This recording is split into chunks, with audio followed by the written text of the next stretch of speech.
معنا المدرب الجميل. تفضل تفضل. ألف مبروك الحسين عبوته.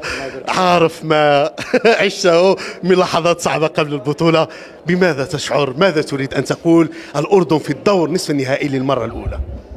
طبعا الحمد لله، يعني أنا سعيد جدا أول حاجة، لأنه الثقة اللي كانت داخل المجموعة صراحة استغليناها يمكن 1000%، لأنه هي هذيك الثقة اللي خلقناها داخل المجموعة هي اللي خلتنا أننا نكونوا ملتزمين تكتيكيا، أننا من الناحية الذهنية كنا حاضرين، لا من الناحية القتالية ولا التركيز ولا الاستماتة وراء لوحة الفريق. أظن هذه كلها أشياء خلتنا أننا نأمنوا بأنه عندنا إمكانيات، ووصلنا بهذه الإمكانيات هذه سخرناها 1000%. كل اللاعبين يعني قاموا صراحة بالأدوار ديالهم يعني 1000%، وهي اللي خلتنا أننا نوصلوا للمباراة ديال النصف النهائي. هنيئا للاعبين وشكرا لهم أول حاجة، لأنهم هما السلاح ديالنا داخل الملعب، لأنه لولا اللاعبين والمجهودات ديالهم لما كانت يعني المنتخب الأردني لما كان في هذا النصف النهائي. طبعا شكرا للجميع لمن ساهم يعني في تحضير هذا الفريق، لا من إدارة ولا من معنويات ولا الكل ولا المساندة الجماهيرية.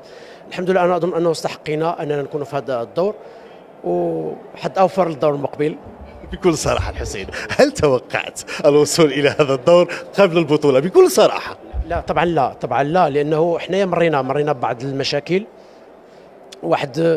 كانت هناك تضاربات يعني واحد المطبات كانت شي شويه صعب على الفريق، لكن الحمد لله انه يمكن بحثنا على هذاك نقولوا الديكليك او النفسي اللي خلانا اننا نامنوا بالامكانيات ديالنا ونامنوا يعني بالتكتيك ديالنا خاصه اللي لعبنا به. لما امنا به وانخرطنا فيه تنظن انه النتيجه كانت يعني كما كتشوفوا، هو انه دور نصف النهائي لاول مره يعني في تاريخ الكره الاردنيه. تنظن انه اللاعبين ولا الاداره ولا الاطر التقنيه ولا الجماهير اظن استحقت انها تكون يعني في دور نصف النهائي، والاهم هو اننا نحتفلوا اليوم وان شاء الله ونحضروا المقابله الجايه ان شاء الله. بسرعه السؤال الاخير، الجماهير الاردنيه سعيده لك، الجماهير المغربيه، الجماهير العربيه بصفه عامه، ماذا تقول لها؟ وايضا شاهدنا لقطه جميله سمو ولي العهد بين الجماهير وهو يحتفل. يعني الحمد لله هذه هي المسانده اللي كنتكلموا عليها، المسانده يعني الذهنيه اللي محتاجينها اللاعبين، هو الحضور ديال سموه ولي العهد، الحضور ويعني والتواجد يعني بالدوحه ديال سمو الامير علي يعني باستمرار يعني منذ تقريبا يمكن المباراه الثانيه، وهذا دعم معنوي بالنسبه للاعبين وكيحتاجوه اللاعبين.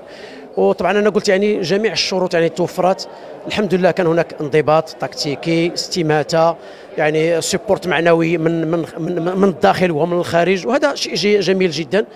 والمتمنيات ديالنا هنيئا للجميع وتمنىنا اننا نبقاو مركزين لاخر نقطه ان شاء الله. توفيق الحسين، الف مبروك. الف مبروك. بارك الله عليك. الف مبروك، عوده اليكم.